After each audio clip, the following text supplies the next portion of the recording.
Bonjour Karine. Alors aujourd'hui, un client nous pose la question suivante. Donc il a un contrat Madelin et il souhaiterait le transférer vers un PERP. Donc est-ce que c'est possible?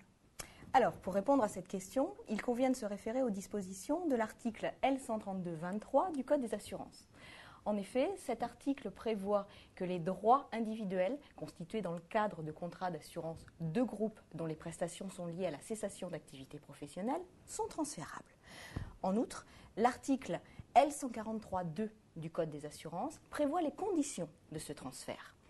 En effet, les droits individuels constitués dans le cadre des contrats d'assurance vie, article 83 pour les salariés, Madelin et Madelin agricole pour les travailleurs non salariés, sont transférables vers l'un ou vers l'autre de ces différents contrats, mais également vers un plan d'épargne retraite populaire.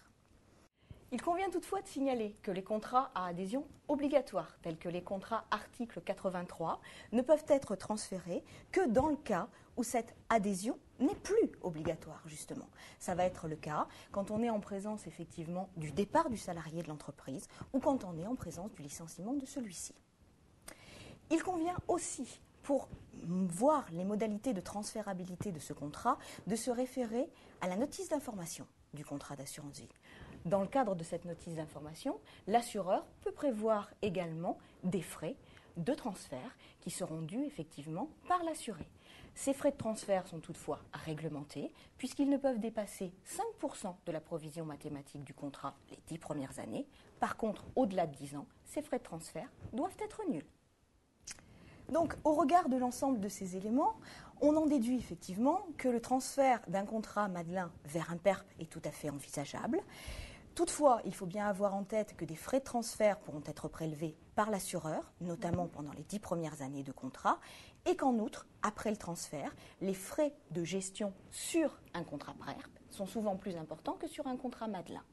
Toutefois, cette solution va quand même présenter un avantage pour le souscripteur qui demande effectivement le transfert de son contrat, c'est que dans le cadre du transfert d'un contrat Madelin vers un contrat PERP, le souscripteur du nouveau contrat pourra retirer une fraction de son épargne sous forme de capital à l'échéance, maximum 20%.